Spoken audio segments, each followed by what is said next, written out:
Hi friends, welcome to akshay.com. இன்றைக்கி இந்த வீடியோவில் நல்ல காரசாரமான ஒரு சட்டுன்னு சிம்பிளாக செய்யக்கூடிய ஒரு ஈஸியான சைட் டிஷ் ரெசிப்பிங்க. தக்காளி ரொம்ப ரொம்ப மலிவாய் கிடைக்கக்கூடிய இந்த நேரத்தில் இது மாதிரி செஞ்சு வச்சிட்டிங்கன்னா போதும், ஒரு வாரத்துக்கு சைட் டிஷ் கவலையே இல்லை. சூடான சாதம், சப்பாத்தி, தோசை, இட்லி எல்லாத்துக்குமே நல்ல பொருத்தமான பக்காவான காம்பினேஷனாக இருக்கும். இப்போ செய்யறதுக்கு 1 கிலோ அளவுக்கு நல்ல பழுத்த நாட்டு தக்காளி பழம் எடுத்திருக்கேன்.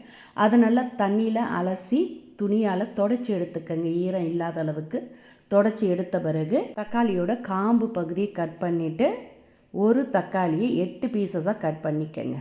ரொம்ப பொடிசாகவும் இல்லாமல் ரொம்ப பெருசாகவும் இல்லாமல் இது மாதிரி கட் பண்ணி எடுத்துக்கங்க. இப்போ செய்யறதுக்கு வானலை சூடு பண்ணியிருக்கேன். அதில் 2 டேபிள் ஸ்பூன் அளவுக்கு சமையல் எண்ணெய் ஊற்றிக்கங்க. எண்ணெய் சூடானதும் இதில் 4 டேபிள் ஸ்பூன் அளவுக்கு பச்சை வேர்க்கடலை சேர்த்துருக்கேன். இதே நீங்கள் வறுத்த வேர்க்கடலையாக இருந்தாலும் சேர்த்து லைட்டாக வறுத்துக்கங்க. இது கூடவே உரிச்ச பூண்டு ஒரு 10லேருந்து 12 பூண்டு பல் சேர்த்துக்கங்க.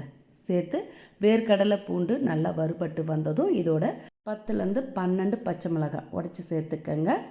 உங்கள் காரத்துக்கேற்ப நீங்கள் கூடுதலாகவும் கம்மியாக கூட சேர்த்துக்கலாம். ஆனால் இந்த சைட் டிஷ்க்கு கொஞ்சம் காரமாக இருந்தால் தான் நல்லாயிருக்கும்.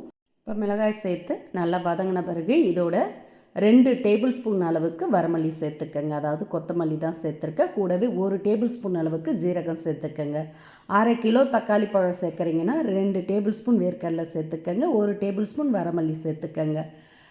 நான் 1 கிலோ தக்காளி பழம் சேர்த்ததுனால அதுக்கேற்ற மாதிரி அளவுகள் கூட சேர்த்துருக்கேங்க. இப்போ கொத்தமல்லி ஜீரகம் எல்லாம் பொரிஞ்சு வறுபட்டதும் இதை அப்படியே எண்ணெயிலேருந்து வடியை விட்டு எடுத்து மிக்சர் ஜாரில் மாற்றி ஆற விட்டுடுங்க. அப்படியே ஆறட்டும். இப்போ இதே எண்ணெயில் நம்ம கட் பண்ணி வச்சுருந்த தக்காளி எல்லாத்தையுமே சேர்த்துடுங்க. சேர்த்துட்டு இது கூட 1 டேபிள் ஸ்பூன் அளவுக்கு உப்பு சேர்த்துக்கங்க.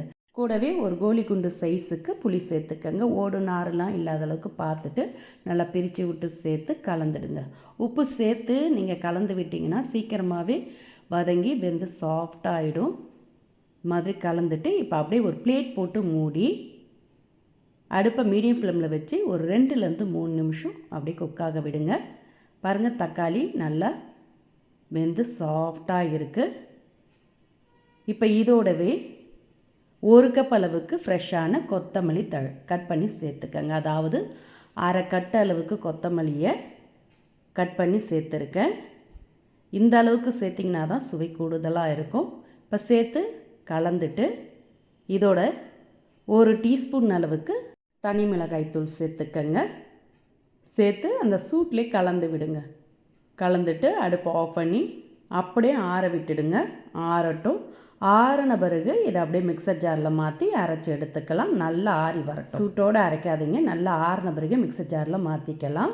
ஏற்கனவே நம்ம வறுத்து ஆற வச்ச வேர்க்கடலை, பூண்டு, பச்சை மிளகாய் நல்லா ஆறி எடுத்து அதை மிக்சர் ஜாரில் சேர்த்து நல்லா ஒரு ஓட்டி எடுத்துகிட்டு வந்துடுங்க. இந்த அளவுக்கு நல்லா அரைப்பட்டதும் இதில் வதக்கி ஆற வச்ச தக்காளியை சேர்த்துக்கங்க. இதை நீங்கள் 2 பேட்சாக கூட அரைச்சி எடுத்துக்கலாம். அதிகமாக இருக்கிறதுனால ஃபஸ்ட்டு ஒரு பேட்சை அரைச்சி எடுத்துகிட்டு வந்துடுறேன். மீதம் உள்ளதை இன்னொரு பேட்சை அரைச்சி எடுத்துக்கங்க. பாருங்கள், இந்த அளவுக்கு ரொம்ப மைய சட்னி மாதிரி அரைச்சிடாமல் லைட்டாக கொரகொரப்பாக அரைச்சி எடுத்துக்கோங்க. அப்போ தான் சாப்பிட நல்லா சுவையாக இருக்கும். இது மாதிரி லைட்டாக கொரகொரப்பாக அரைச்சி எடுத்துக்கோங்க. எக்ஸ்ட்ரா தண்ணியெலாம் சேர்க்க வேண்டியதில்லை.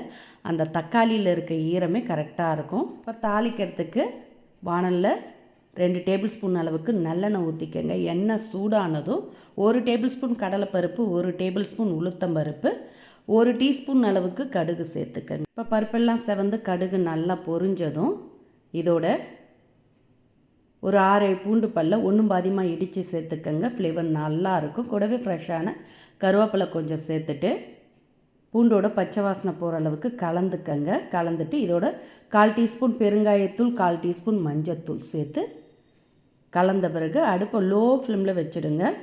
இப்போ இதில் அரைச்சி எடுத்துகிட்டு வந்த தக்காளி விழுதை சேர்த்துக்கங்க. 2 பேட்சையுமே சேர்த்துடுங்க. மொத்தமாக எல்லாத்தையுமே சேர்த்து மிக்ஸி ஜார்லேருந்து நல்லா ஒட்டை வழித்து விட்டு சேர்த்துக்கங்க. எக்ஸ்ட்ரா தண்ணிலாம் ஊற்றி அலசிலாம் ஊற்ற வேண்டியதில்லை.